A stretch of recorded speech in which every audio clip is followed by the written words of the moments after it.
Assalamualaikum warahmatullahi wabarakatuh.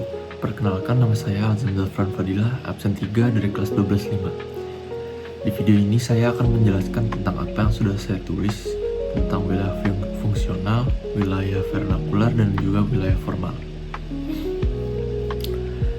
Jadi saya mulai dari wilayah formal.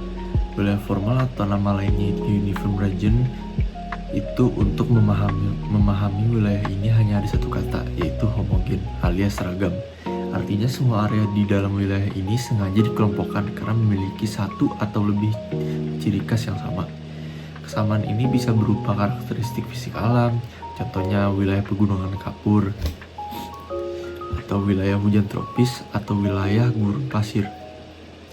Dimanapun kamu berdiri di wilayah tersebut, sifat alam yang kamu rasakan bakal sama. Tapi nggak cuma fisik, kesamaan ini juga bisa berupa karakteristik sosial budaya manusia, contohnya kawasan perkebunan teh, wilayah suku Dayak, atau wilayah industri.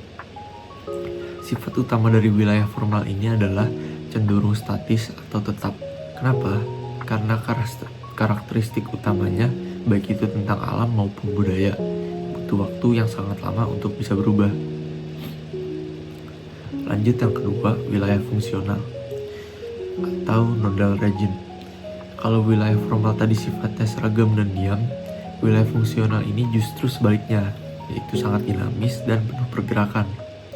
Wilayah ini terbentuk bukan karena areanya mirip, melainkan karena adanya interaksi dan hubungan ketergantungan antara dua komponen utama, yaitu pusat kegiatan atau core dan daerah sekitarnya atau hinterland.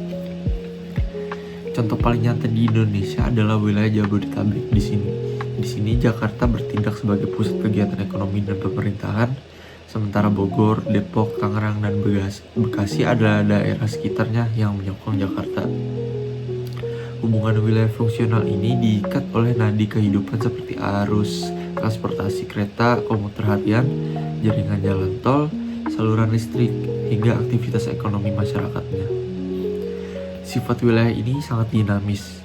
Kalau jalur transportasinya meluas, maka batas wilayah fungsional juga ikut bergeser. Nah, yang ketiga ini paling unik, namanya wilayah vernakular atau perceptual region. Sesuai namanya, wilayah ini sebenarnya tidak punya batas resmi atau hukum di atas peta administratif negara. Wilayah ini lahir dan ada hanya di dalam persepsi, pikiran, atau sudut pandang masyarakat.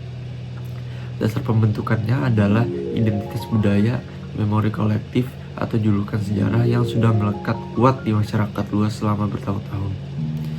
Contohnya, pas kita sebut Bogor sebagai kota hujan dan Pekalongan sebagai kota batik, secara hukum batas administratif wilayah kota hujan itu gak pernah ada di dokumen negara.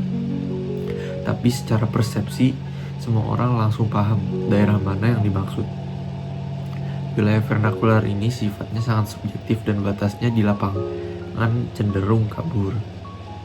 Nah, jadi kalau kita rangkum kembali dalam satu kalimat singkat untuk bahan contekan kalian belajar, wilayah formal itu bicara soal kesamaan ciri atau homogenitas.